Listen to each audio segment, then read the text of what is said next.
2. 1, 2, 3. Are you ready, America? It's time for another edition of Game On with your host, Stevie Ray Braun, and Brad Bad News Bollinger. Sit back, relax, and enjoy Game On. Talking about your favorite sports and different parts of life. Might even get a little take on Lane Kiffin's wife. They tell you what they think and not afraid to take a stance. They'll give you the number of pleats in Charlie Weiss's pants. They're the Game On guys, see sports through their eyes. Political correctness just up and dies when they give you their views on any sport you want to hear. They're the Game On guys, eating fries, drinking beer.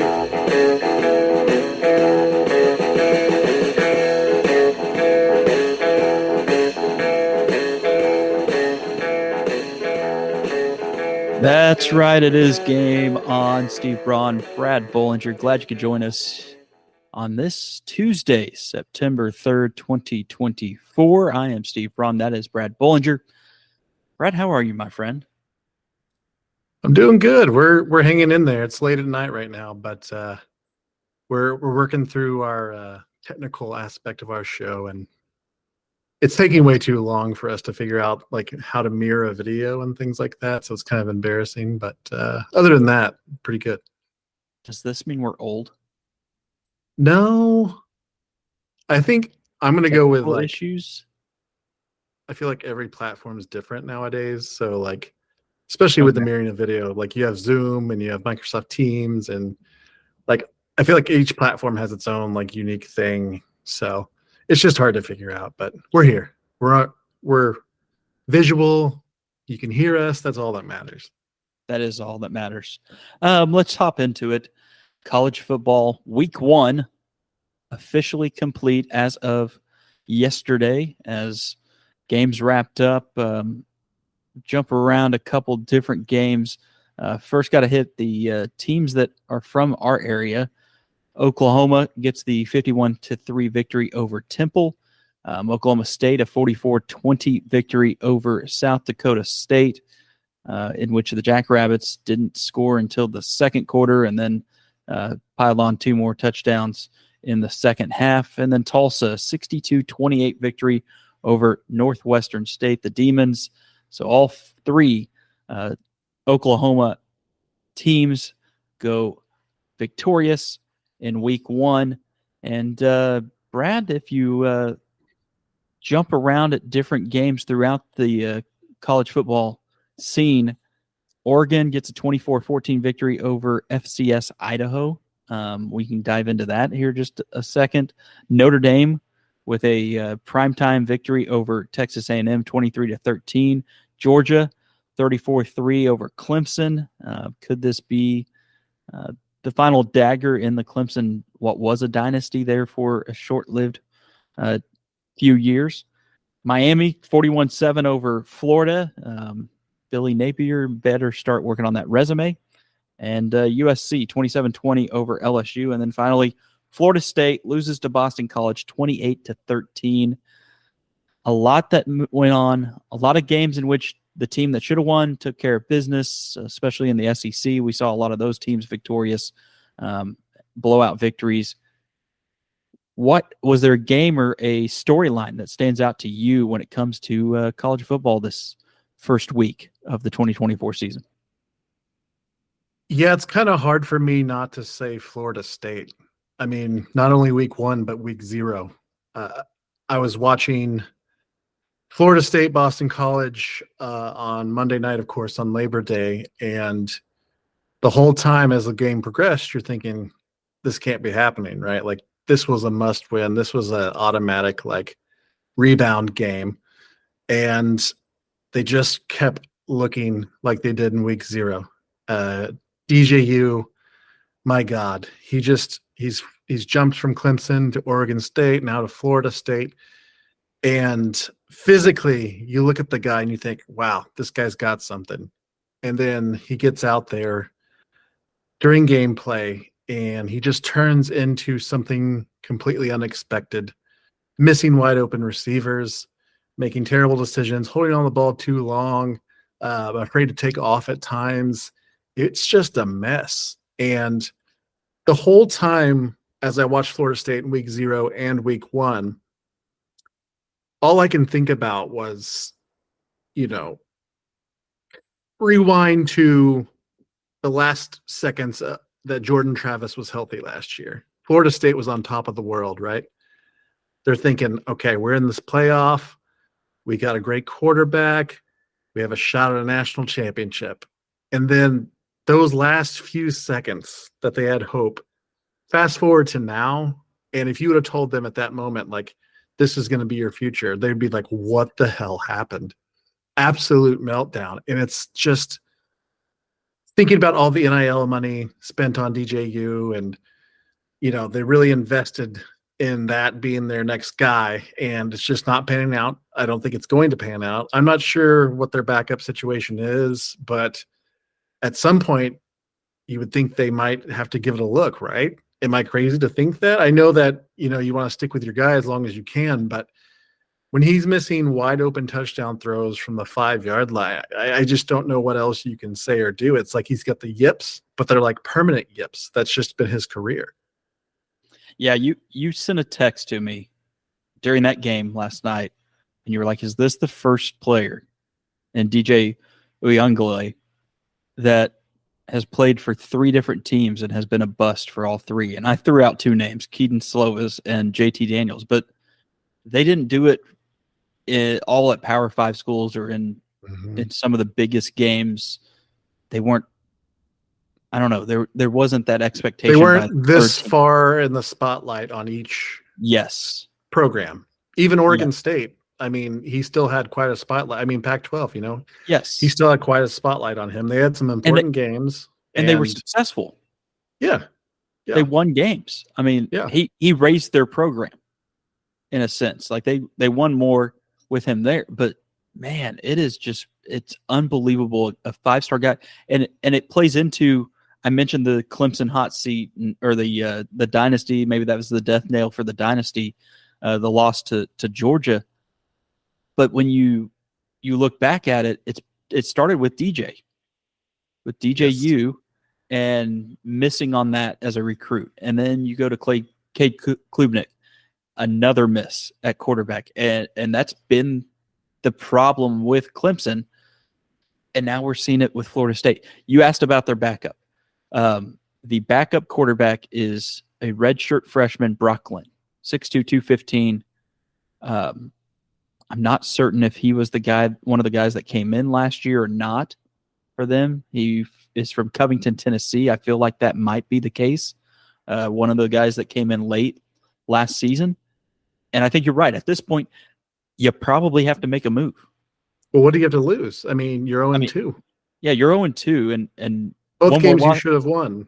Well, and one more loss is going to put you out of the playoffs anyways. More than likely. I mean, it would be hard to recover from that.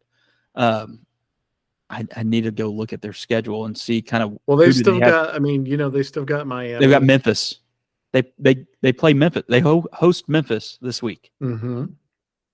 Or no, pardon me, next week. 2 weeks. So in 2 weeks, you host Memphis. That's not necessarily a game you can go. Yeah, that's a loss with how they're playing. Let's be honest. It's not a game that you can go win. I mean, it's not a for sure win now, which is crazy. Well, how much is it? How much are they in their own heads though? Like, not even talking about the play on the field. Let's talk about their mental state. Yes. I mean, I talk about the yips. I think they're genuinely afraid to blow another game. So I think that's going to affect the way they play. And the longer this goes on, the more in the funk you get. Yeah. Like it's getting to a point where I don't think they can turn this around. If they play another game like this, I don't think they can turn this around at any point. I think they're just going to crash and burn. And it's shocking for what were they, number 10 ranked team preseason? So it's just a fascinating fall. Yeah. And just to touch on your Clemson point, I know that was kind of a shocking storyline with kind of their performance against Georgia. And I it's think been it was said, shocking. I think it was shocking though that they were actually they kept it close in the first half. For a majority of the first half, it Yeah. was actually a close game. That was more Yeah. shocking to me than the I guess final score. I guess so, yeah. But it's been said a million times, Dabo is not evolving with the game. He doesn't want to use the transfer portal, and I don't know. I've heard his answers and I've heard reasoning behind it and things like that, and it just doesn't make sense to me. I think it's just. I'm a big believer in life in general, and especially in sports. Adapt or die. And you have to evolve with the game. You have to evolve with life in general, or you're going to get left behind. And that's exactly what's happening at Clemson. And it's just shocking that I would hope that Dabo, after seeing these last couple of seasons, and especially this season, that he would kind of take a look, take a step back, good, long, hard look at himself and the program and think, okay, I was wrong. It's okay to be wrong, man. You've earned legend status at Clemson. You've brought them national championships. If you were wrong about this, that's fine, but you have to come to terms with the fact that you're wrong, and you have to fix it. If you do not, it's going to keep failing, and you're going to be gone. And honestly, I was afraid at the beginning of the year. I was thinking this very well could be Dabo's last season there. I mean, it just seems like the lights kind of sucked from his eyes, right? He just seems like a different person. I think a lot of the old school coaches kind of took the new look of the game in a very hard way. And you saw Saban retire and all of this stuff because of, NIL money, transfer portal, whatever you want to call it. And I just think these guys have just I don't know if they've lost their passion for doing it because it's all about, it's kind of a business now or whatever. But hey, you know what? I mean, if you don't like it, then retire. That it's as simple as that. And I agree. It seems like this could be the end for Dabo in that regard. I'm tired of this crotchety old man take of, it's ruining the game. And I heard, I believe it was Mark May talking about the 12-team playoff expansion. No, sorry, not Mark May, Booger McFarland. He was saying, it takes away from the regular season and all of this stuff. And I'm just thinking to myself, you haven't really thought about this. There's layers to these topics, and you're just going to one layer. You're not peeling back one layer and looking at layer 2 or 3. You're just looking at the outside layer. And you're not thinking about all the different outcomes and possibilities and things like that, because some of these guys are just purists, they're conservative, traditionalists with the game of football. It's they fear change, and you can't have that mindset. You just can't do it. Yes, it's new. It's unfamiliar. It might be a little bit scary, but I promise you it's going to be okay. Let's see how it plays out. Now we've got that the 12 seed where it could be anybody from Boise State. It could be Memphis. It could be Liberty. I mean, it could be anybody. We actually have a legitimate shot at a Cinderella story in the football postseason now. And I just don't know how you could be against that. No, I agree. And I think it makes everybody says, oh, it makes those games at the end where they're not as important, where there's not as much on the line. And I would argue there is more, because you get into the conference championship game, that game decides if you get a bye or not. Yeah. Whether you're playing the next week or not. Yeah. I'm sorry. Would you rather watch the Holiday Bowl from the past and 5 that's to 7 seasons where nobody's trying anyway? Well, no, and we get into, we didn't have all our players. Right. We didn't have everybody opted out. Okay.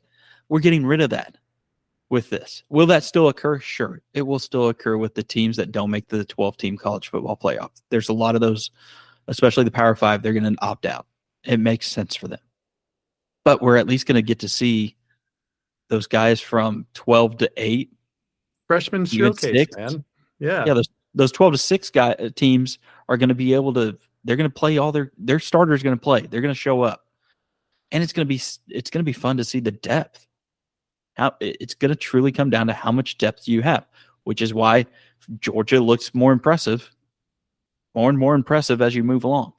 Like, Well, the it's less, depth factor. it's less about how the voters are biased towards SEC, right? It's less about that because now you get an opportunity to get in there. If you're top 12, you have an opportunity to get in, and you have an opportunity to go through those Georgias, those Alabamas, and put your money where your mouth is. I mean, if you think they are overrated and if you think there's a bias towards them every year, well, now's the chance to prove it. We're going to find out. Like, this is the time. This is the ultimate proving ground.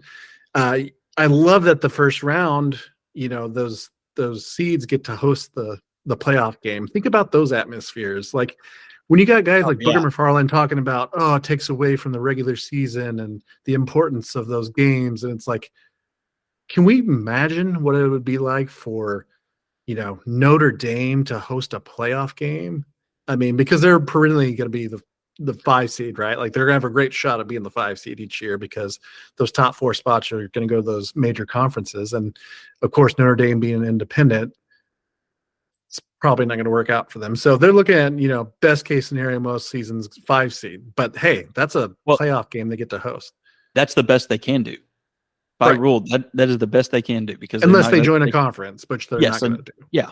And they're not going to do anytime soon. Right. And we can get into another aspect. This is more a spring summer discussion point for Steve Braun about how the bowl games are going to have to evolve and how I think they're going to have to move almost to a preseason type setup in a sense. Again, that's a spring summer discussion when we're not in the heart of football season. I mentioned Oregon, the victory over Idaho. It was a tight game. Brother, that's concerning. If you were somebody that picked Oregon or had them up there, mentioned Notre Dame. I thought Riley Leonard looked really good in his debut for the Fighting Irish. We hit on Clemson, Miami, Cam Ward, man, he should look good. It's like his 6th or 7th season. So in that aspect, yeah, he's a man among boys. He should look good. He was also playing Florida, and Billy Napier. That seat is hot. I mean, super hot right now for him. LSU, their defense still looks bad. USC's defense, still not great. Bend but don't break, and they were able to accomplish that and come away with a victory. And then Boston College, man. Castellanos.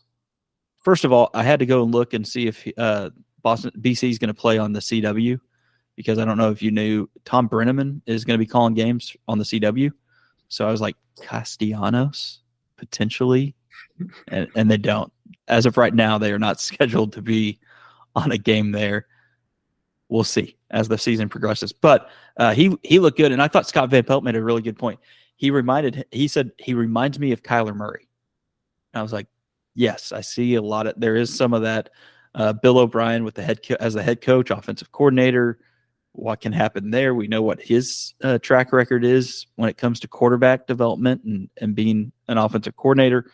So it'll be interesting to see how that plays out college football season after what was a fun week 1 and some nice games come up in week 2. We'll have our Against the Spread here in a little bit, but now we'll transition over to the NFL and fantasy season. My friend, it is here. That's right. All your drafts are probably done for by now.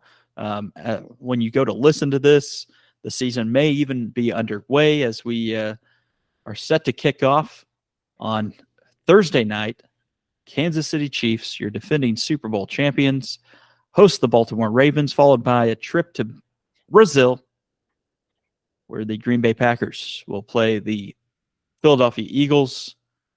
They're on Friday night, and then the season really gets going with a full slate on Sunday and a Monday night matchup to twisty tie week 1 between the Jets and the 49ers, who the Niners actually seem to have all of their key players, as I've blurred out all of a sudden like it was something weird there. But let's jump into the fantasy side. Brad, your MVP for the fantasy 2024 season, your bust, and your sleeper. Yeah, it's a fun time of year because you haven't had the chance for fantasy to break your heart yet. This is the last real week that we have with our sanity and our peace. I'm going to cherish it while I can. There's still hope. Every team you draft, you're like, well, it could be the year. Who knows? It could. Kyle Pitts might turn it around this year. Who knows? Oh. He won't. I don't draft him, but there's a lot of people that think that way. Yeah. But yeah, let's break it down. We're picking MVP, bust, and sleeper, and that's for the entire season. Kind of our picks and thoughts on that. I'll start with MVP. I actually have a second-year running back, Bijan Robinson, on the Atlanta Falcons. I think the Atlanta Falcons are one of the most intriguing teams this season. Obviously, they bring in Kirk Cousins at the quarterback position. Kind of really, in my eyes, the reason that the Falcons have been held back as much as they have been is because they haven't had any sort of quarterback production. You talk about Desmond Ridder, and there was times before that where they had backups in, career backups, and they would have flashes here and there, but there was never really a guy that was their answer. And now they could potentially have two quarterbacks that are the answer with Kirk Cousins, and they make that bold pick in the draft this last year and selecting Michael Penix Jr. I think the position of when they drafted him was suspect, but I love him as a player, so we'll see how it goes. Anyways, my MVP, Bijan Robinson. I think Kirk Cousins is going to open up a lot of things on that offense, not only with the receivers, but also the running backs. I mean, you take a little pressure off of that running game now that you've got that play action ability and downfield shots. And Bijan, an interesting stat I saw last year. I think there was a concerted effort from Arthur Smith, which I know a lot of fans didn't like, was, Tyler Algier and Bijan Robinson kind of splitting the duty in the backfield. And there was only 2 games last year where Bijan Robinson had at least 20 touches. And I'm thinking to myself, that should be the minimum of touches that a guy like that should be getting. He should be getting 15 to 18 minimum carries. He should be getting about 5 catches, 7 catches a game. I want to see him in that 20 to 25 range every single week. And I know they're worried about, him lasting the whole season and all of that. But that goes back to Tyler Algier, where I don't hate the idea of giving Algier touches because I think he's a pretty good back. He's been on my fantasy team since he came into the league. And I have him on my teams because I see that potential. I think he's kind of a workhorse back, which doesn't really work out super well for him on this particular team since they've drafted Bijan Robinson. But I kind of think if he was the only cat in town, he, as the game goes on, he would get stronger and stronger type of thing. But as it sits down, it's always good to have a 1-2 punch at running back in the league. So Falcons are in good position. Bijan came close to cracking 1,000 yards, even with the limited touches last year. He had 976 yards rushing. Second year running back. This is really the, entering the prime of a running back's career, right? Because it's so front heavy with their careers. I mean, they don't have long shelf lives. So these first, 3 to 5 years is really when they produce a lot. So I love Bijan Robinson as my fantasy MVP for the year. Let's move on to bust. And this isn't so much about the player as it is his situation. My fantasy bust this year is Chris Olave. I just do not like his quarterback situation. You've got Derek Carr there, and it just seems to be stale. Is Derek Carr the worst quarterback in the world? No. Does he do anything that excites you? No. It's just kind of – it's one of those things where it's like, are we settling for being average? Like, is this going to be the norm for the next few seasons? Are we going to ride out this contract? Like, are we happy with this? Because – I don't see New Orleans making the playoffs. I mentioned Atlanta getting better. Tampa Bay has won the division the last couple of years. They're not going to get past those two teams. And hell, even for that matter, Carolina is improving a little bit. I mean, they're going in the right direction. I know it was at the bottom, but they are going in the right direction. So I'm worried about the quarterback situation. I'm worried about Dennis Allen, the head coach. I think this is his last year in New Orleans. Another interesting factor that I don't hear a lot of people talking about is this year is also going to be a full season for Alvin Kamara coming back. You remember last year he was suspended the first part of the year. So Alvin Kamara is going to take a lot of those touches away from Chris Olave. I mean, that's just what he does. Kamara is one of the best receiving backs in the last, decade. He's a dual threat guy. Chris Olave is uber talented. And if he ever had a quarterback, I would love to have him on my team. But just the situation down there in New Orleans, I have Chris Olave as my fantasy bust with as high as he's being projected in fantasy drafts this year. Let's go ahead and move on to my sleeper. I was kind of bouncing around a couple guys' names in my head, but ultimately I chose Tank Dell on the Houston Texans. Tank Dell is exciting. He is currently ranked the wide receiver 28 in fantasy rankings. And honestly, I think he's top 10 potential.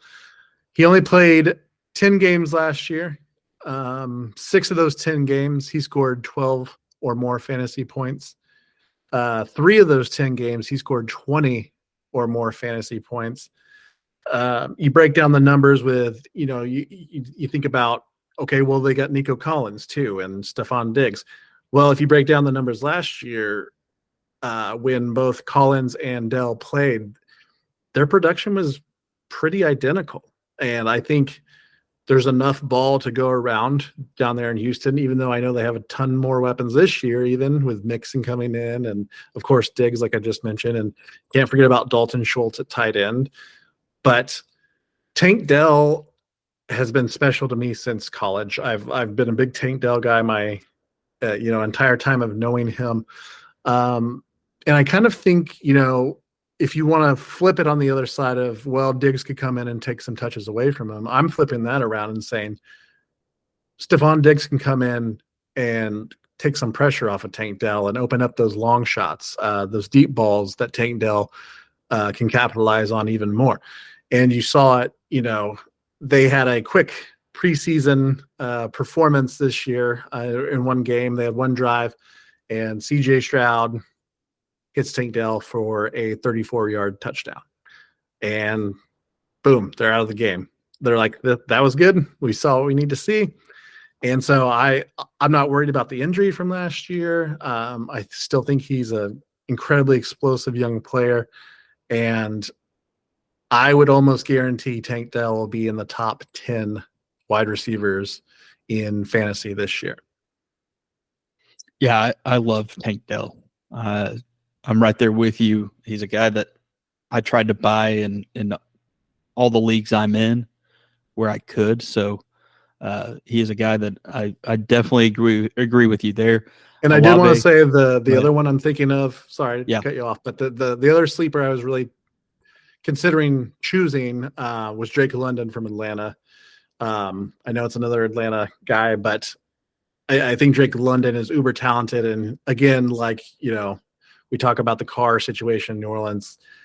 Atlanta has had no quarterback to throw the ball to Drake London since he came into the league. I mean, he just had Desmond Ridder. I mean, let's be honest. He's had Desmond Ridder trying to throw him the ball, and it's not working. And Ridder I think Drake London. Exactly. He was cut exactly. So, and I don't think Drake London's as big of a secret because in 2023 he was a wide receiver 39 at the end of the year, and this year they're projecting him a wide receiver 11. So I kind of think other people are on his train too, but I kind of see him taking it to the next step with Kirk Cousins there as I think he could potentially move into elite receiver category. I mean, top 5, top 7 type of guy. He's got all the physical tools, and I just can't wait to see what he can do with a quarterback. I like it. I agree. Bijan get things going with a new offensive coordinator. I totally get where you're coming from with Olave as well, with the Saints situation. So I like all three of your picks. For my fantasy MVP, I'm going to go Kyler Murray. A low-end quarterback one by most preseason rankings currently. I think he could end up being a top 3, top 4 QB this season, a guy that could totally win you games, especially when it comes to the value you'll get where he was most likely picked this preseason. Marvin Harrison Jr. is there at wide receiver. That was part of his issue last year when he returned from the ACL in the second half of the season. Not long after that, Marquise Hollywood Brown went down with his, I believe it was an Achilles or heel injury, foot injury, whatever it was. So there's a lot of question marks at the receiver position. You add in, he was able to get back to running the ball last season, averaged more than 30 yards per carry, or 30 yards per game, I should say, in the second half of the season when he returned weeks 10 through 18. So I think he has a great opportunity. Trey Benson at tailback. There's a lot of options there. Michael Wilson showed some promise at receiver as well. And I'm drawing a blank on their tight end right this moment. But Trey McBride. Yes, Trey McBride. Yep. So you have a lot of options and another year under the offensive coordinator as well for Kyler Murray. So I like Kyler Murray as the MVP. My bust, I'm waffling between two. I think I'm going to decide on Jamar Chase. I think the contract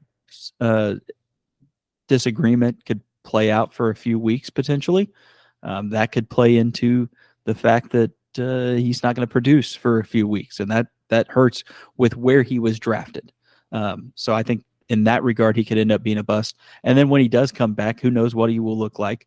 Who knows where the Bengals will be at that point? And it could be a lot of question marks there with Jamar Chase. So I'm going to go with him as my bust. And then my sleeper, I'm going to go with a second-year player as well.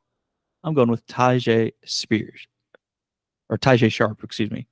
Is it Sharp or Spears? That's the running back. I'm getting them confused now. In Tennessee?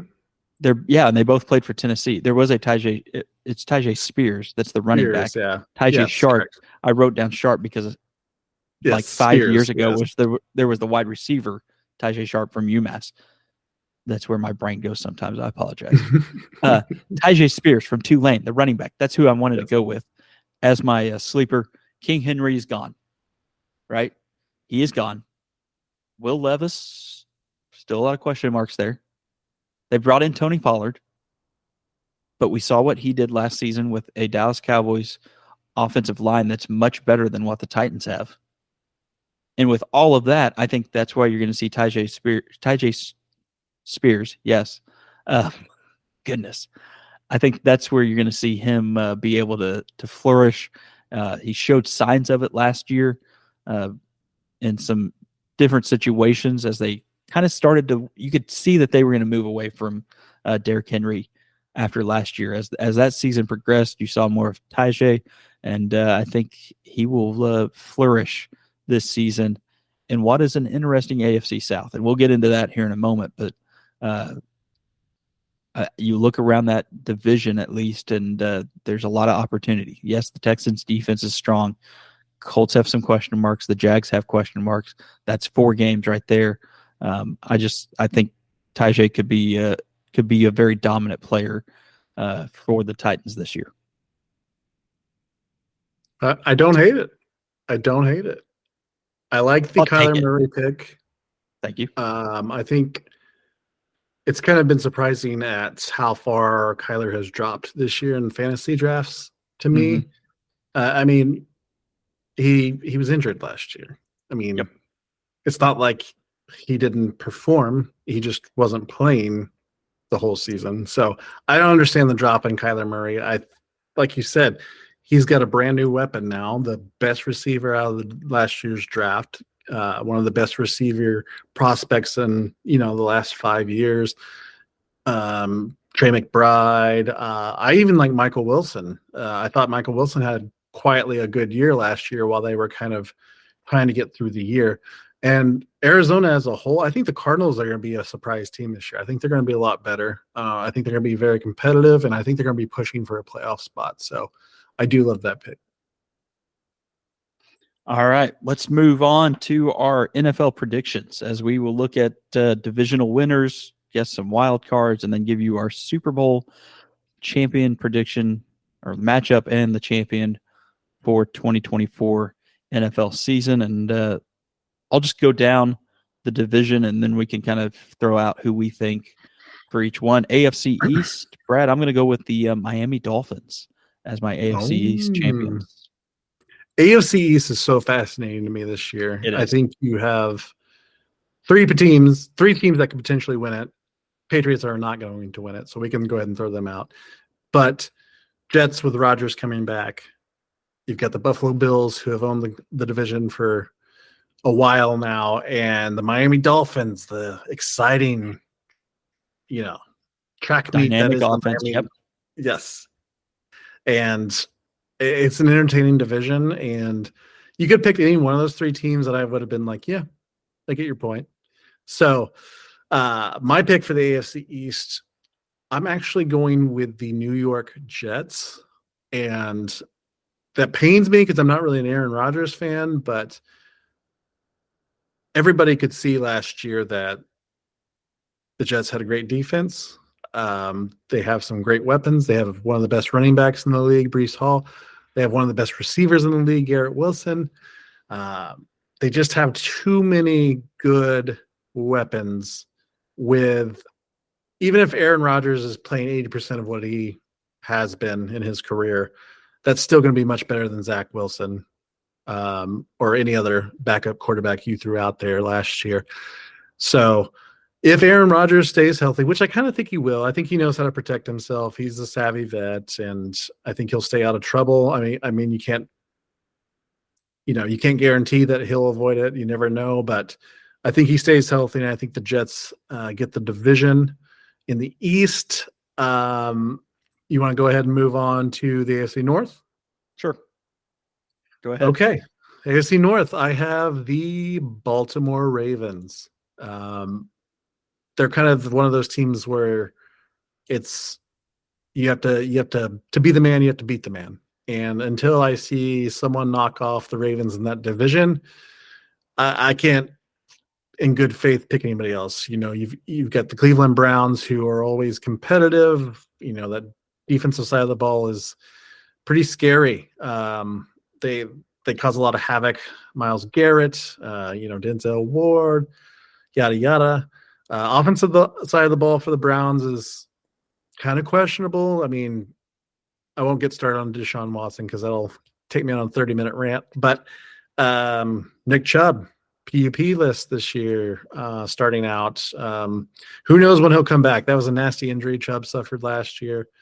But they still have Amari Cooper on the outside, who has really flourished in Cleveland. He just seems to be getting better with age, honestly. So you've got them. Of course, the Steelers. You never know with the Steelers. They're a great organization, but Russell Wilson at quarterback, not going to pick them. And then, of course, who's the other one I'm thinking of? Sorry, AFC North. Who am I leaving out? Steelers. I said Steelers. Steelers. Russell Wilson, Browns, Bengals, Ravens. Bengals. That was the other one. The Bengals. Bengals are a fascinating team this year as well. God, I just, if they could all get on the field for an extended period of time, I think that they are really a legitimate threat in the AFC, but it's kind of hard for them to all be on the field at the same time. I mean, Joe Burrow's had a couple of injuries. Jamar Chase, like you mentioned, has the contract situation going on to begin the year this year. Will that throw off their flow? Will it take them too long to get in a rhythm? Who knows? So I'm going with old reliable in the AFC North, the Baltimore Ravens. I am going to second that as well. I just think with everything they've got going on, the addition of Derrick Henry, you add that in for those winter games as you get into November, December, and into the playoffs. I just think he's going to be too valuable there in the backfield, and You bring back Lamar Jackson and just the defense that they have as well. And then all the other teams in their conference or in their division have some question marks, like you A lot of mentioned. question marks, yeah. And And I kept thinking with the Ravens, the Ravens really play with the lead most games. I mean, they're Yeah. usually beating teams by 1 or 2 touchdowns at least. And now you bring in Derrick Henry to kind of just grind that clock out to wear that team down, just to finish the game. He's the closer, man. And you have the ultimate closer now. Just feed him the ball. And that read option that Baltimore has is going to be interesting because you have to respect both so much. Yeah. Yeah. The RPO that they're going to be able to have between Jackson and Henry, and then the actual pass aspect of that will be very interesting. Let's jump over to the AFC South. I'm going to go with the Houston Texans, CJ Stroud, and all the pieces they've got. I mean, they added Joe Mixon. You mentioned Stephon Diggs earlier. Nico Collins is back. Dalton Schultz, Tank Dell, John Mechie's even looked halfway decent in the pre. I mean, you just continue going down the list of everybody. Cam Akers is like their third string running back. He was a starting running back 2 years ago in the NFL. He was impressive last year when he got in for the Vikings until he was injured. So add him to the list. That offense looks scary. A defense that's only continuing to improve. I really like the Texans out of the AFC South. Yeah, I agree with you. Everything you just mentioned, I'm going with the Texans. I really like what D'Amico Ryans is doing there. You mentioned the offensive side of the ball, but the defense is looking great too. Second year for Will Anderson Jr.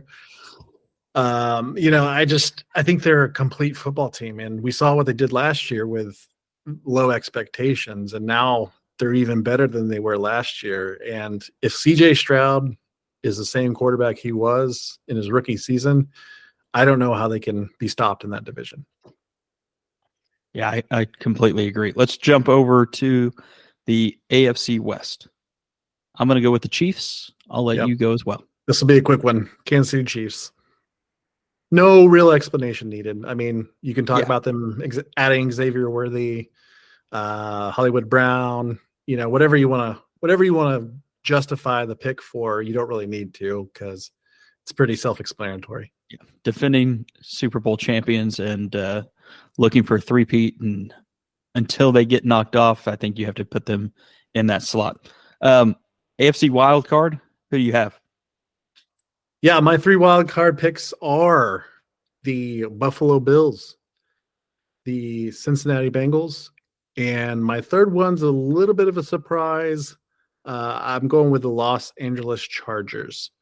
I was kind of juggling between the Chargers and Jaguars, but then I took a look at and kind of compared both of their schedules, and it's night and day, because the Chargers schedule is much more friendly compared to Jacksonville. And Jacksonville, you look at their first 6 games, it's going to be murderer's row for them. And that's going to be tough to, if they can split those first 6 games and go 3-3, I think that's a huge win for Jacksonville. So I think just kind of overcoming that really, really tough start is going to be a lot. And I just trust Jim Harbaugh, man. I think he makes teams better. He takes them to a championship level everywhere he's been.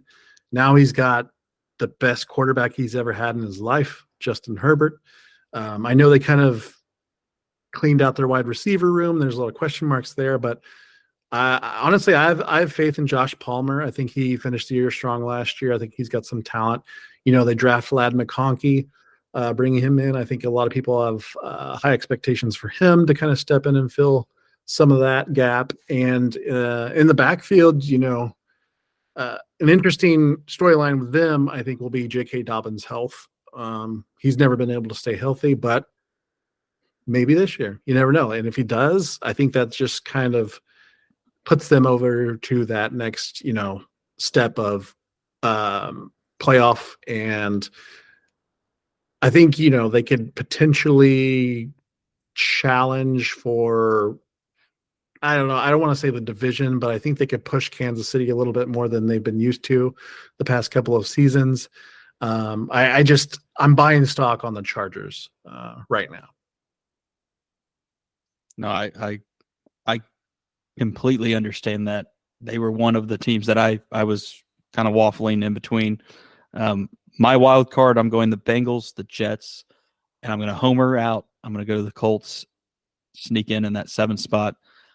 Anthony Richardson, a lot of question marks there. His accuracy wasn't great in the preseason, but I like the pieces they have around him. If he can get the accuracy issues kind of tamed down, and I think they could be dangerous. Their defense was very solid last year and looks to be back to be good as well. The Jets, that's purely just Aaron Rodgers. If he's healthy, it's hard to go against any team he's on. I think they could at least get into the wild card play, and then things could get dangerous there with them. And then I'm going to go the Bengals. I think Chase comes back just in time. They sneak in and are able to go potentially make a potential run there. I don't like the Bills, mostly because I think they just lost so many pieces. They were off last year. I think the wheels could come off, and I could see a coaching change there going into next season. That may be a landing spot for Bill Belichick, or who knows who could end up in that spot. Ben Johnson, the OC for the Lions. I just think we could see a change there, just because if they don't make the playoffs, I think that would be the nail in the coffin for Sean McDonough. I think it's huge that Keon Coleman be the player that they think he is. Oh, yeah. Because you got to replace Stephon Diggs, Gabe Davis. Kind of like the Chargers, right? They cleaned out the receiving room.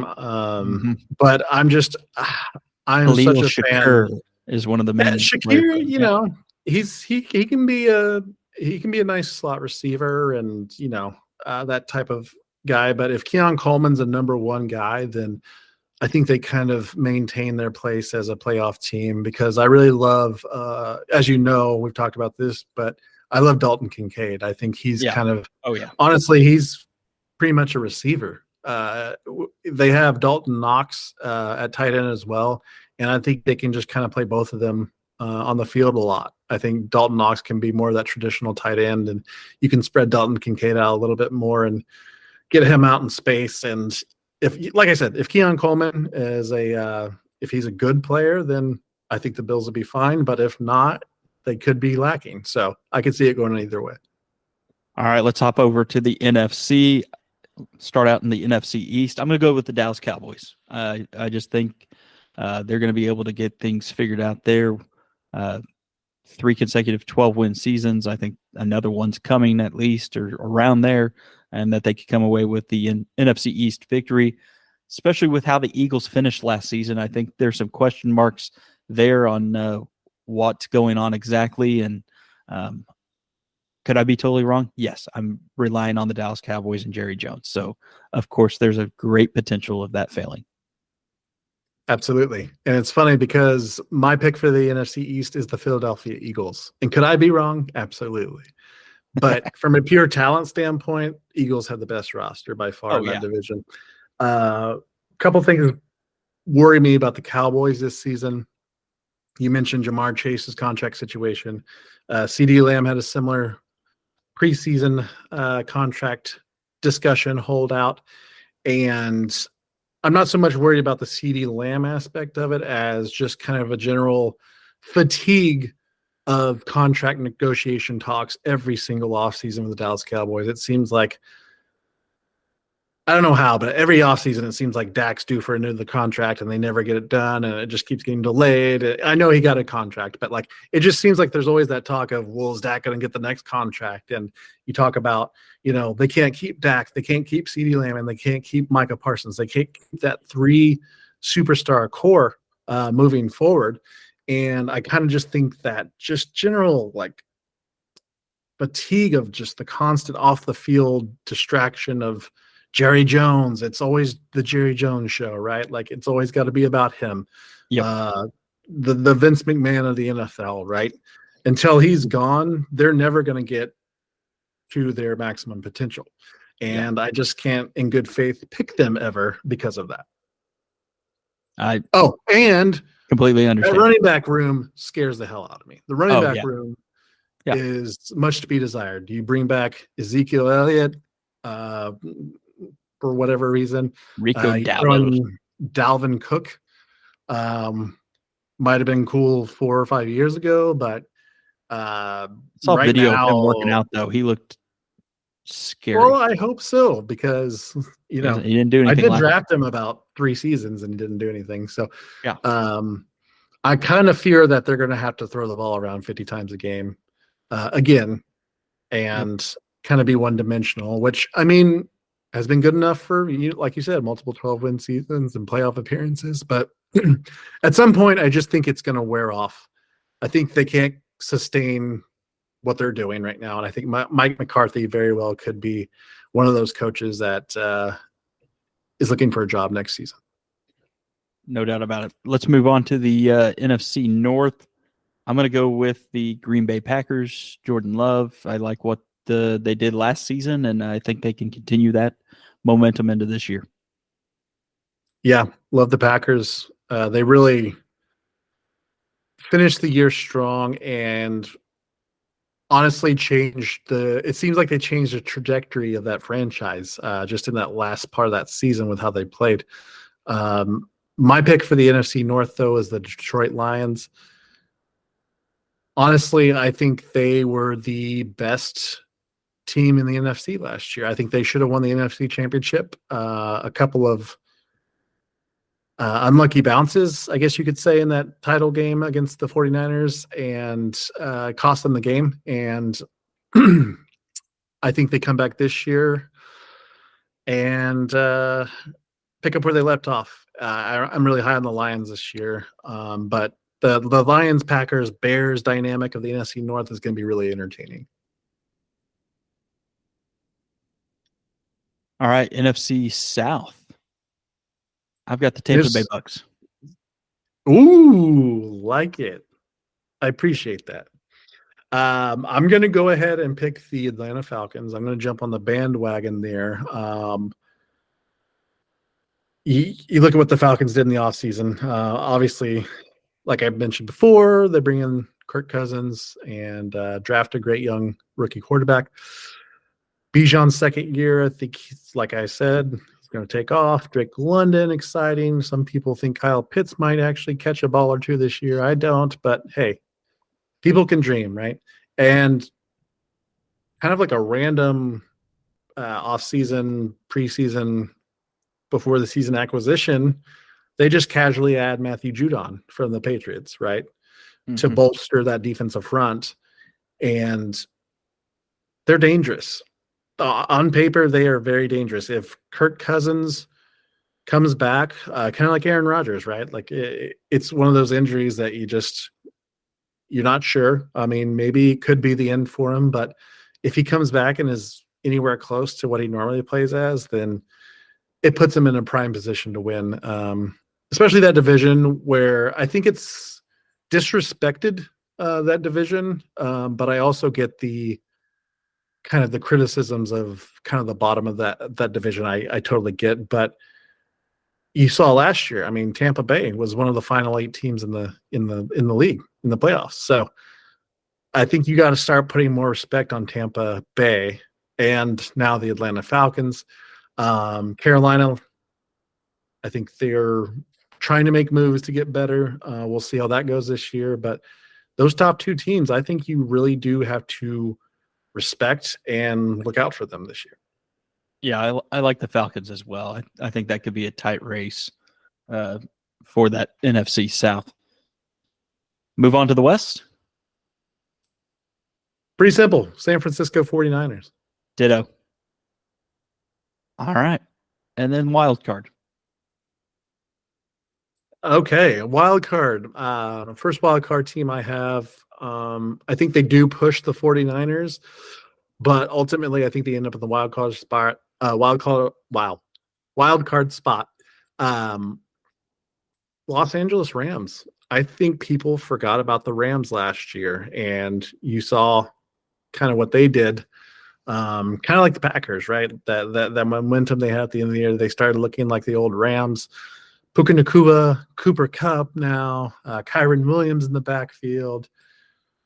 Matthew Stafford, man, when he is healthy and playing right, it is really fun to watch. And I think the Rams, if they can stay healthy all year, they'll be in the playoff picture.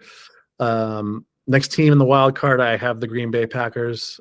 You discussed a little bit earlier, Jordan Love, looking like he's coming into his own as the franchise quarterback. They have a lot of weapons at receiver. Drafted a couple good tight ends as well. Bring in Josh Jacobs. That's going to be an interesting aspect of the Packers to watch this year. Is Josh Jacobs going to be that missing piece that can take them to that next level? And then last wild card team, going to homer out. Give me the Tampa Bay Buccaneers because, like I said, they were one of the final 8 teams last year, right? They were in the divisional round. They won a playoff game, beat the Philadelphia Eagles. Yes, they were on a downslide, but Tampa was playing with everybody. They even went into Detroit in that, in that playoff game and gave them all they could handle. The Bucs do not get enough respect, and that's just not coming from a homer perspective. They've won the division multiple years in a row now. They're returning. They re-signed all of their major players. Mike Evans. They got a contract for Tristan Wirfs, protecting Baker's blind side. Obviously, they re-signed Baker, paid him his money. Chris Godwin's out there. And then they filled a big need in the draft in the first round and selected that center who is going to be starting for them. And he's a real versatile guy out of Duke. And then it seems that they might have found their wide receiver 3 through the last year's draft as well with Jalen McMillan. I don't know what they were putting in the water up in Washington last year, but Roma Dunze and Jalen McMillan and Polk, right? You look at kind of who they've had these last year or two. It's fascinating. That could be kind of like I know we look back at, kind of those old Ohio State teams that had, the Olaves and Garrett Wilsons, and, it can kind of be in that same light, in my opinion, because all those guys are legit. And Jalen McMillan, wide receiver 3 of Tampa Bay Buccaneers, be on the watch out for him. He's had a really good camp. Baker really seems to be connecting with him. They've got great chemistry. And honestly, let's be honest, they need a third option out there. Godwin and Evans have been carrying the load for a long time. I really wish they would get a tight end, but that remains to be seen. And then on the defensive side of the ball, they're returning everybody as well, all the important pieces. You got, another year together for that defensive front that they've drafted the last few years of Yaya Diaby and Elijah Cansey, and you've got Winfield in the back at safety position.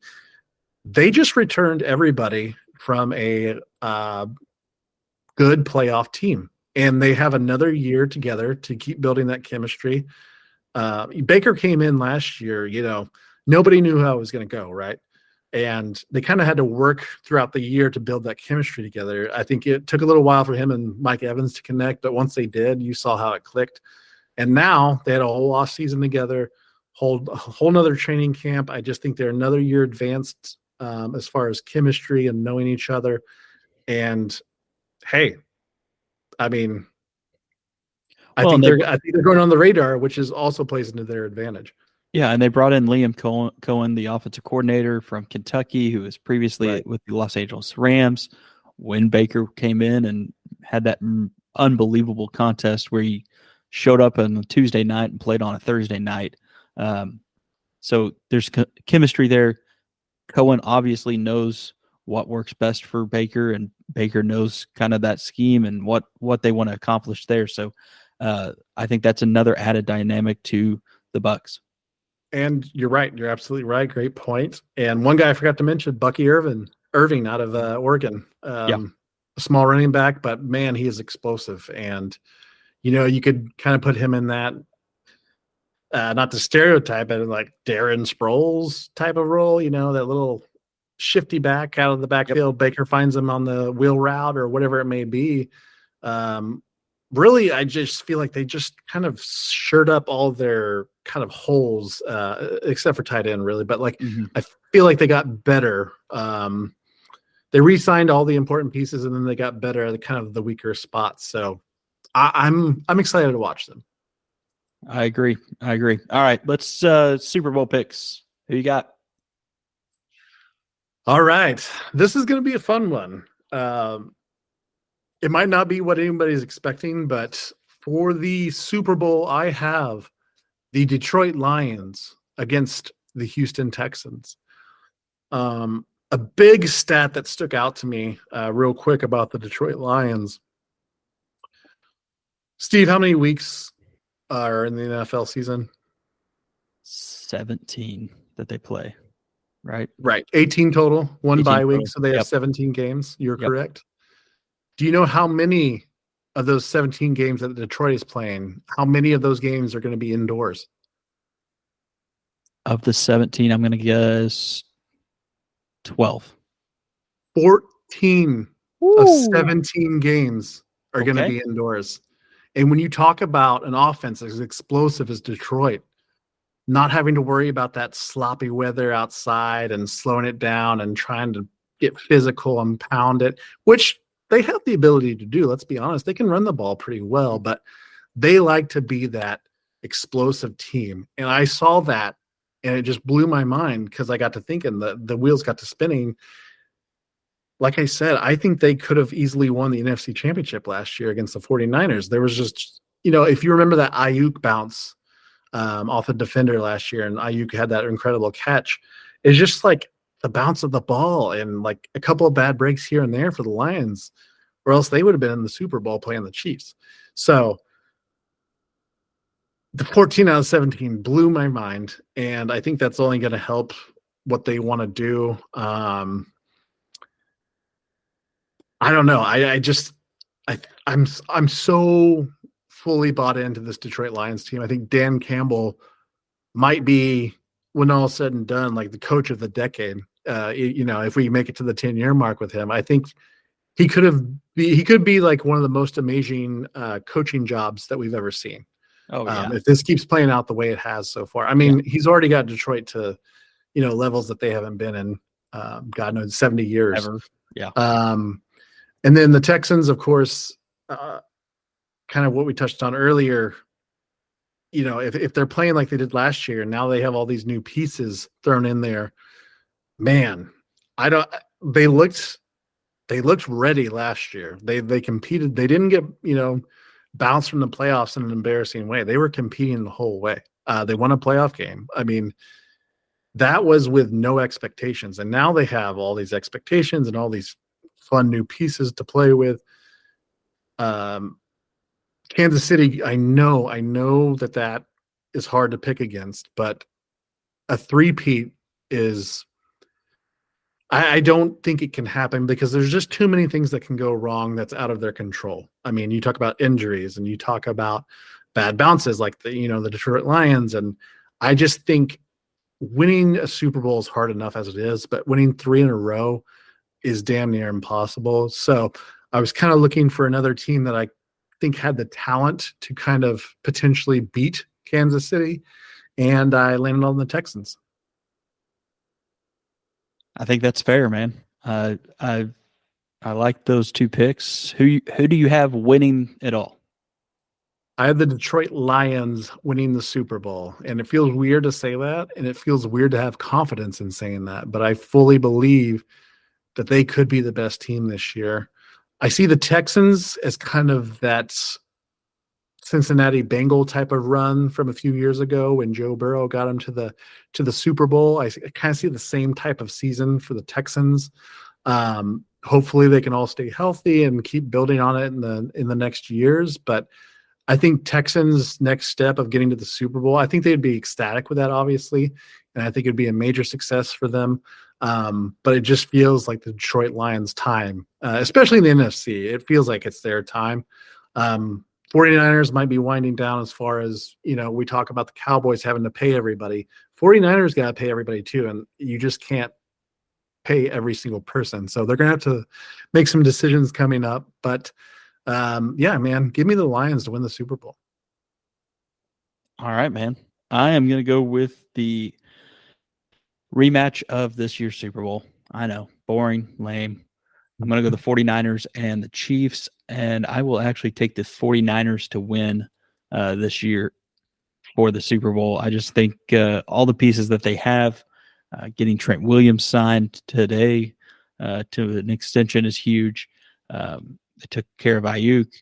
You got CMC. The defense is unbelievable as well. I just think they will finally be able to get over that hump that Shanahan has struggled to do so, even back when he was with the Atlanta Falcons as the OC. I just think this is the time that it will happen for the San Francisco 49ers. Yeah, and honestly, that stat I brought up earlier with 14 and 17 games indoors kind of played into my pick of the Lions because obviously the 49ers, you could make an argument for them obviously being the favorite of the NFC, and I wouldn't argue with that at all. But I'm thinking, man, if the Lions capitalize on all of those indoor games, maybe they can get that 1 seed and flip it on San Francisco. They had to go out to San Francisco and play that championship game last year. Maybe they can flip it and bring it to Detroit. Can you imagine Detroit hosting the NFC Championship game? Unbelievable. We saw that place was rocking last year against the Buccaneers in the playoffs. I can't imagine what a trip to the Super Bowl would feel like in that city and that stadium. So I like the pick of the 49ers. I think it's going to be real fascinating, and it could be a toss-up, honestly. Yep. It'll be fun. I'm looking forward to this season, just like every season. Should be a lot of fun. Let's wrap things up with against the spread. It's that time. Brad, you went 1-2 by my tally last week. I actually went 2-1. Unbelievable. Can't believe it myself. I had to double and triple check. Dion was the only one that really hurt me there. As I went 2-1 last week. And let's hit it off here. I'll let you go first, my friend. Okay. Best bets of the week. Let's start off with Boise State plus 19.5 at Oregon. Initially, I know how it seems. Oh, going into Oregon and playing, that's scary. It could be a blowout. Maybe it could be, but so far what I have to go off of, Oregon last week, 24-14, 10-point win over Idaho. A little bit concerning. And last week, running back Ashton Genty for Boise State put up an absolutely monster performance. 20 rushes, 267 yards, 6 touchdowns. And they are rolling right now. I'm a little concerned with how many points they gave up to Georgia Southern. I don't want Oregon to wake up and get that offense really rolling. But I feel like 19.5 points is just too much at this point in the season. So give me Boise State there. Second, I'm taking the Green Bay Packers +3 versus the Philadelphia Eagles. This game is in Brazil. And there's been a lot of talk about kind of the situation there. I know they're advised not to leave their hotel rooms there. There's some, off the field type of political stuff going on. And I kind of sense that the Eagles have been a little bit more distracted with that aspect of this game than the Packers have. I think the Packers have been more businesslike and not really talking about the trouble that it's been too much. And I think they're just a little bit more focused. I think Philadelphia is going to feel a lot of pressure with how they ended the year last year. And then they have, some of these new pieces like Saquon Barkley, and it's going to take a little while to get him kind of acclimated with that offense and just getting the offense rolling again after that meltdown last year. So this first game, I really like the Green Bay Packers +3 versus the Eagles. And then finally, I am taking the New York Jets +4.5 at the San Francisco 49ers. This feels like it's a statement game for New York. I think Aaron Rodgers is going to feel like he has a lot to prove. I think he wants to come out and really like show that he still got it, that if he wouldn't have got injured last year, they would have been Super Bowl bound, yada, yada, yada.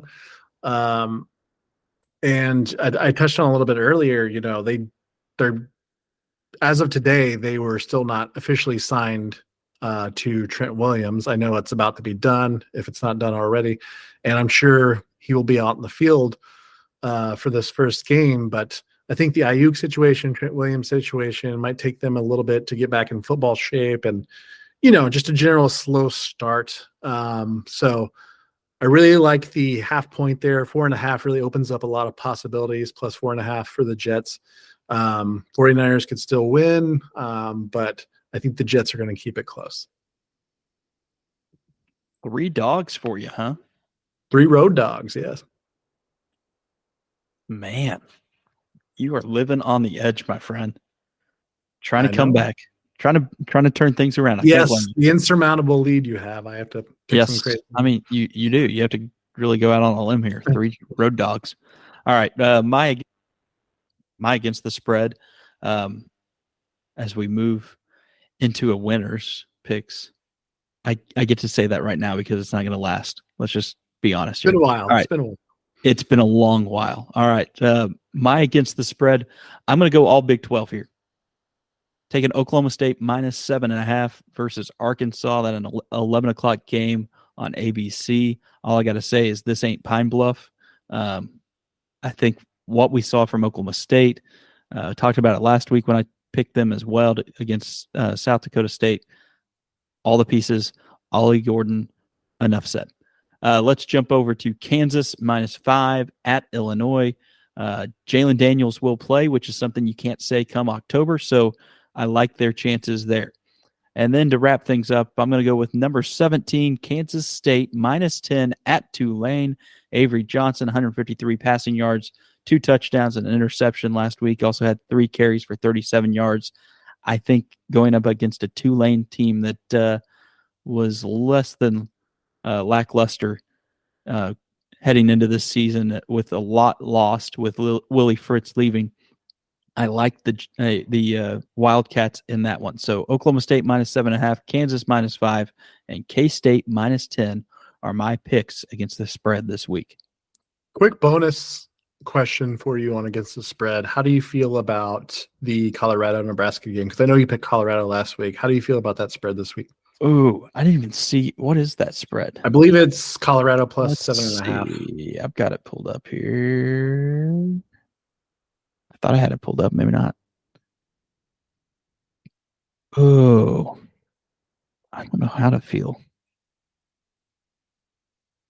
Yeah, Nebraska minus 7.5. Boy, that is freshman quarterback. Racked my brain a little. I think I'd go Nebraska. I would too. Just because after watching that Colorado defense against a CS opponent and what North Dakota State was able to do against them, I think I would have to go to Nebraska in that one. Yeah, especially the game's in Lincoln too. I could see it getting away from them. I don't know. Colorado is such a fascinating watch. It's kind of like a reality show, honestly. Sometimes it's a train wreck and you can't take your eyes off of it. But, I mean, it's entertaining. We're talking about them, and I was just curious how you felt about that after you picked them last week. I know. I feel like week to week, Colorado is going to be such a hard team to nail down. Well, and I went with them last week just because I thought, okay, this is going to be the one they're going to get 12 points. They're going to win by 12 points is what I thought. And hey, we'll move on, and I get the win there, and 3-0 start the season. Great. And then they couldn't even. I mean, it was unbelievable. And honestly, I just thought I didn't think their defense was going to be that good, but I thought it would be good enough against an FCS opponent, and that their offense would be much better than the North Dakota State defense, and that was not the case at all. Well, it was alarming how that Colorado secondary played when Deion Sanders is your coach. How wide open guys were. Oh yeah, but yeah, I don't know. We're gonna have to keep an eye on them this year, and I wanna kind of keep an eye on their spreads too, because I don't know how the bookmakers make those lines for a team like that. Completely agree. All right, my friend. Another All right. episode done here on Game On. Let's tell folks where they can find us on Twitter/X at Game On. You can also get us by email if you want to contact us there. Email gameon@gmail.com. TikTok, Game On Pod, website, gameonpod.com, and then Instagram/Threads. We are also there. You can find us at gameon.pod. Brad, I enjoyed it, my friend. Looking forward to these games this weekend. And we will talk next week right here on Game On, man. Football is fully back. Lord, football is back.